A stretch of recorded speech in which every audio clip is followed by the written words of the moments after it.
That's why evil people do things. They do things. That's why they always have to have a sacrifice, children or metachrome, whatever that stuff is that they call. And when they make children excited, then they kill them to drink the blood because the blood is supposed to be excited at that time from the child, gives them energy. They have sacrifices. They sacrifice their own family, like in certain places. Okay, entertainment industry, they sacrifice their own family, and you've heard about a lot of them. Some of those deaths in their families were sacrifices on the altar so that they can become famous and fortunate. So they have fame and fortune. Amen. It's a place it's a place of exchange. A ritual. It's a place of rituals. Negative, like bad boyfriends can have an altar with your name on it. Bad girlfriends can have an evil altar with your name on it, and then you wonder sometimes why you act silly or something, you're out of yourself, because something is attempting to control you. And on a positive note, glory to God. Favor to favor. Your altar, your good altar gives you favor. Hallelujah, amen. Every altar has a human attendant. Some of your neighbors can have an evil altar against you, and you wonder why you can't get along with them and why they're always on your side, messing up your stuff and all this and everything. They have a human attendant. Somebody somewhere made an evil altar against you and smiling in your face and handing you a piece of pie. They have a human attendant on their altar, evil altar. Some of them covet. I can say out of personal experience that I have seen people who covet the land that I live on or have lived on. They wanted that land. And then you wonder why it's so much chaos. When you feel chaos, that's too much. When you feel chaos, it's too much. It's the devil working. Amen. Amen. Hallelujah. Every altar has a human attendant. Address the altar, not the leader.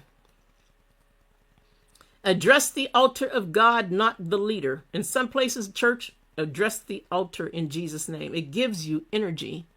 Some people are lacking energy because they address the leaders instead of the altar. Amen.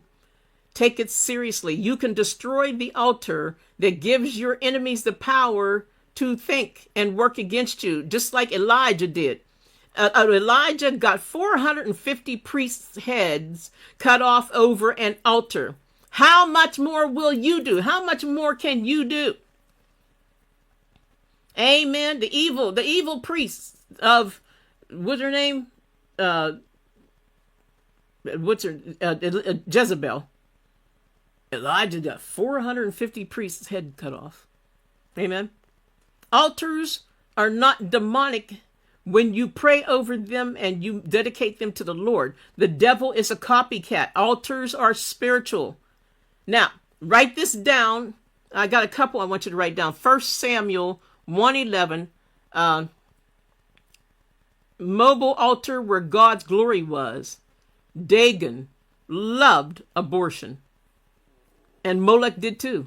These evil spirits, Dagon, Dagon, and Molech, Molek. People took their babies and put them on the arms of the statue, put the babies in, and then they would, I think, burn. They would burn inside of their stomach or something like that.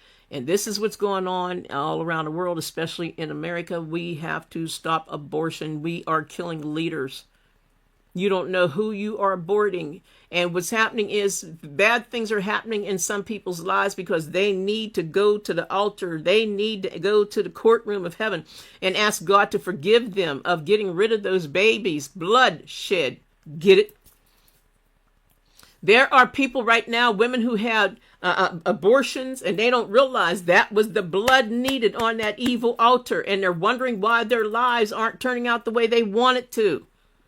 A baby got sacrificed.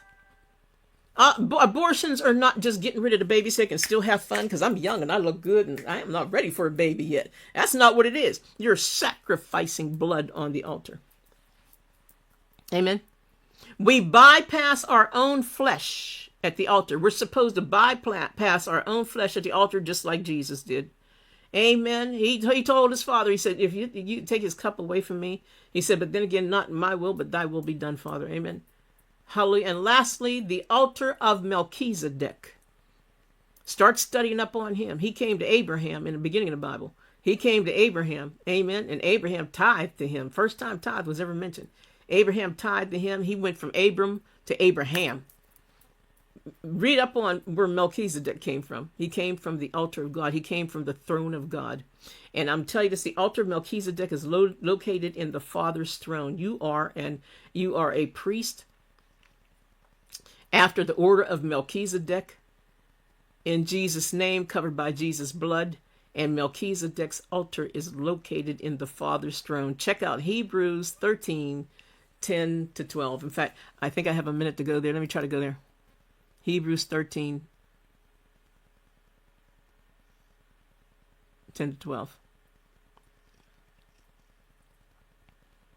Okay, 13, 10 to 12.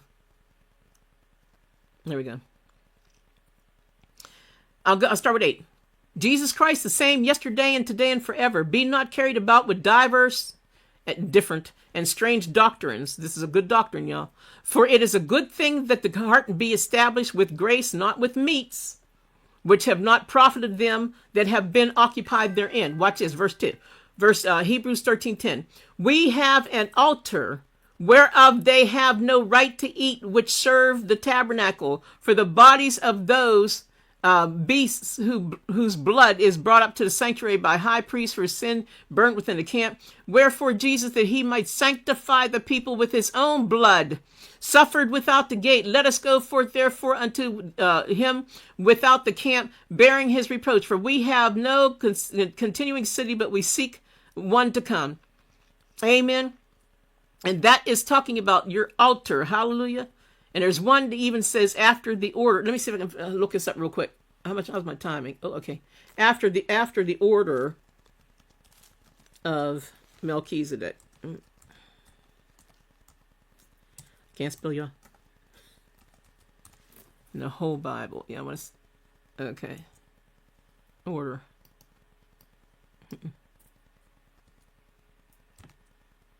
Sometimes it's spelled Malky. It's pronounced Malky and then Zedek. Let's see if I can get it that way. After the order, I'm going to try to get this in last time. After the order of. There we go. Oh, ooh. Okay, Psalm 110, verse 4. Hebrews 5:6. Psalm 110 verse 4 says, the Lord has sworn and will not repent. Thou art a priest forever after the order of Melchizedek. Hebrews 5:6 says, as he saith also in another place, thou art a priest after the order of Melchizedek. Hebrews 5:10, God called of God a high priest after the order of Melchizedek. Hebrews 6:20, whether the forerunner is for us entered, even Jesus made a high priest forever after the order of Melchizedek. Who is Melchizedek? Where he at? He's sitting in God's throne.